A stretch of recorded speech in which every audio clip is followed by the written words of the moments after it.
사무엘상 12장 1절에서 15절까지의 말씀입니다. 오늘 우리는 이스라엘의 위대한 선지자였던 사무엘의 은퇴 설교를 통해 귀한 말씀을 함께 나누고자 합니다.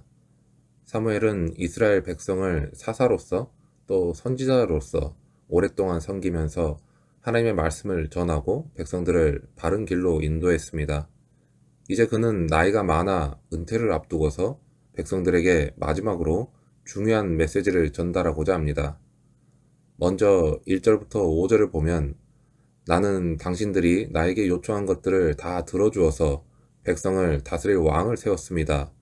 그러니 이제부터는 왕이 백성들을 인도할 것입니다.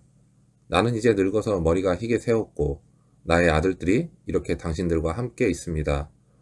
나는 젊어서부터 오늘까지 당신들을 지도하여 왔습니다. 내가 여기 있으니 주님 앞에서 그리고 주님께서 기름 부어 세우신 왕 앞에서 나를 고발할 일이 있으면 하십시오. 내가 누구의 소를 빼앗은 일이 있습니까? 내가 누구의 나귀를 빼앗은 일이 있습니까? 내가 누구를 속인 일이 있습니까? 누구를 억압한 일이 있습니까? 내가 누구한테서 뇌물을 받고 눈 감아준 일이 있습니까? 그런 일이 있다면 나를 고발하십시오. 내가 당신들에게 갚겠습니다. 라고 하면서 백성들에게 공개적으로 자신의 삶을 투명하게 공개하면서 백성들에게 자신의 과오를 지적해달라고 요청하고 있습니다. 사무엘이 보여준 정직하고 헌신적인 모습은 우리가 존경할 만한 모습입니다. 그는 자신의 삶을 이렇게 투명하게 공개하면서 백성들에게 평가를 구할 만큼 그는 정직했습니다.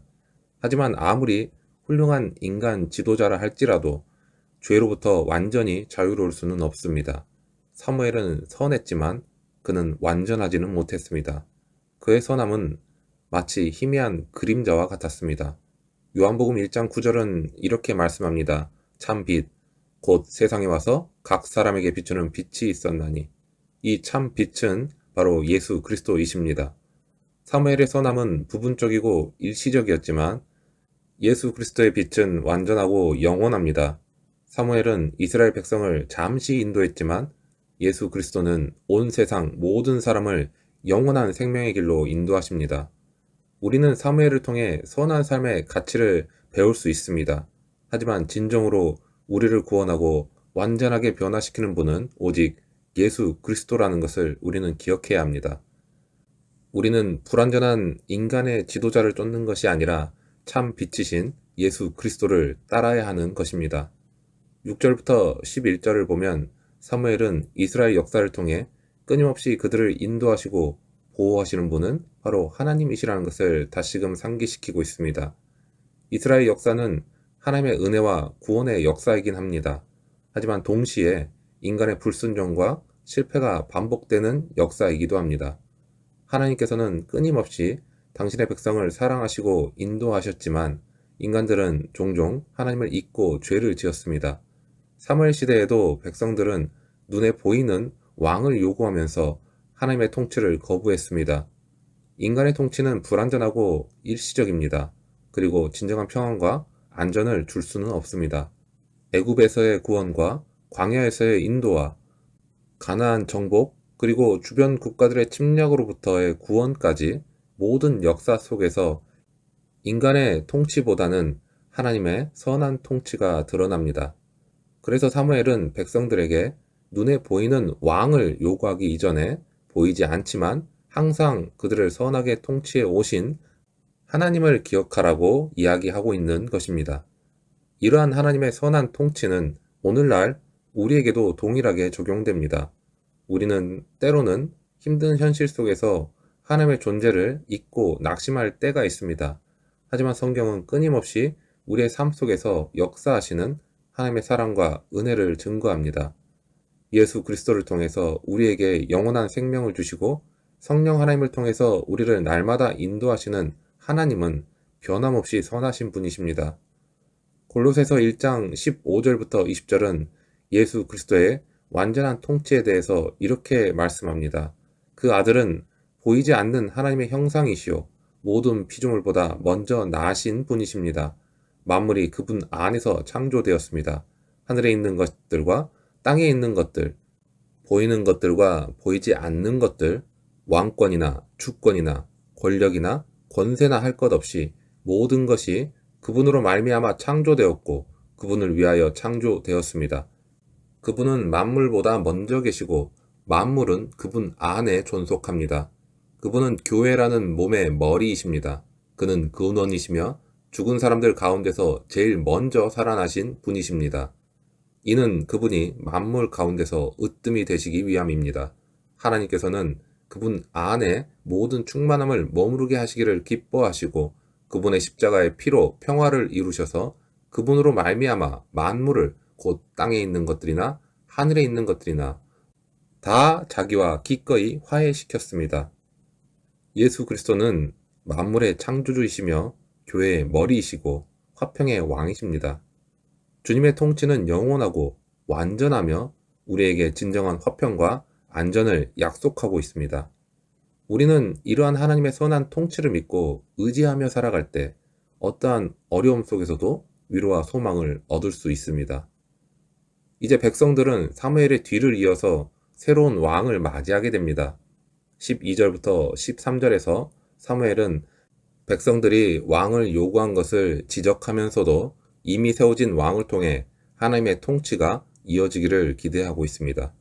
백성들은 눈에 보이는 왕을 통해서 현실적인 어려움을 해결하고 싶어 했지만 사무엘은 그들에게 진정한 왕은 하나님이심을 다시 한번 강조합니다. 세상의 왕은 일시적인 안정을 줄 수 있을지는 모르지만 근본적인 문제를 해결하거나 영원한 소망을 줄 수는 없습니다. 세상의 소망은 덧없고 불확실하고 우리를 진정으로 만족시킬 수 없기 때문입니다. 베드로전서 1장 3절에서 5절은 예수 그리스도 안에서 얻은 산 소망에 대해 증거하고 있습니다. 우리 주 예수 그리스도의 아버지 하나님을 찬송하리로다. 그의 많으신 긍휼대로 예수 그리스도를 죽은 자 가운데서 부활하게 하심으로 말미암아 우리를 거듭나게 하사 산 소망이 있게 하시며 썩지 않고 더럽지 않고 쇠하지 아니하는 유업을 있게 하시나니 곧 너희를 위하여 하늘에 간직하신 것이라. 너희는 말세에 나타내기로 예비하신 구원을 얻기 위하여 믿음으로 말미암아 하나님의 능력으로 보호하심을 받았느니라. 예수 그리스도의 부활은 우리에게 산 소망이 되고 곧 영원하고 확실한 소망을 주십니다. 세상의 어떤 왕도 줄 수 없는 영원한 유업이고 썩지 않고 쇠하지 않는 하늘의 유업을 예수 그리스도 안에서 우리는 받게 됩니다. 우리의 소망은 세상에 속한 것이 아니라 영원한 하나님의 나라에 속해 있습니다. 마지막으로 사무엘은 14절과 15절을 통해서 율법적인 경고와 조건적인 약속을 동시에 제시합니다. 이것은 우리에게 하나님과의 관계가 얼마나 중요한지를 다시 한번 강조하는 말씀입니다. 우리는 하나님의 말씀에 순종할 때 복을 누리지만 불순종할 때 징계를 받습니다. 이것은 두려운 경고처럼 들릴 수 있지만 동시에 하나님의 공의와 사랑을 보여주는 말씀이기도 합니다. 하나님께서는 우리를 무조건적으로 버리시는 분이 아니라 우리가 당신의 말씀에 순종하며 복된 삶을 살기를 원하시는 분이십니다. 우리는 이러한 하나님의 마음을 깨닫고 하나님과의 관계를 더욱 굳건히 해야 합니다. 요한복음 15장 10절에서 예수님은 순종과 사랑의 관계를 이렇게 말씀하십니다. 내가 아버지의 계명을 지켜 아버지의 사랑 안에 거하는 것 같이 너희도 내 계명을 지키면 내 사랑 안에 거하리라. 예수님은 아버지의 계명을 지켜 아버지의 사랑 안에 거하셨듯이 우리 또한 예수님의 계명을 지킬 때 그 사랑 안에 거할 수 있다고 말씀하십니다. 하나님과의 관계는 단순한 믿음을 넘어서는 것입니다. 순종을 통해 더욱 깊어지는 역동적인 관계를 말합니다. 사무엘의 조건적인 약속과 경고는 우리를 율법적인 행위에 갇히게 하는 것이 아니라 오히려 예수 그리스도 안에서 하나님과의 진정한 사랑의 관계를 맺도록 초청하는 말씀입니다. 우리는 율법의 행위가 아니라 예수 그리스도를 향한 믿음과 사랑으로 순종하면서 하나님과의 풍성한 관계를 누려야 하는 것입니다. 사랑하는 여러분, 사무엘의 은퇴 설교를 통해 우리는 인간적인 기대와 세상적인 소망에 덧없음을 깨달았습니다.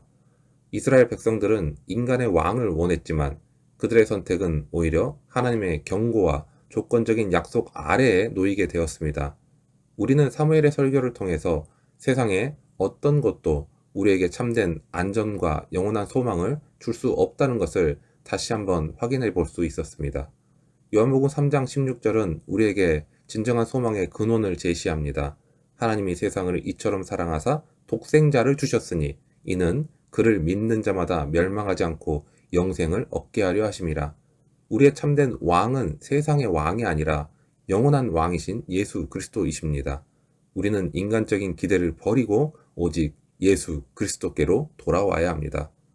마태복음 11장 28절에서 예수님은 우리를 영원한 안식으로 초대하시며 이렇게 말씀하십니다. 수고하고 무거운 짐진 자들아 다 내게로 오라. 내가 너희를 쉬게 하리라. 나는 마음이 온유하고 겸손하니 나의 멍에를 메고 내게 배우라.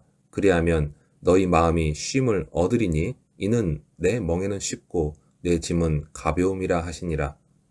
세상의 짐과 인간적인 기대의 무거운 멍에를 버리고 오직 예수 그리스도께 나아와 참된 안식을 누리시기 바랍니다. 주님만이 우리의 영원한 왕이시며 참된 위로와 소망을 주시는 분이십니다.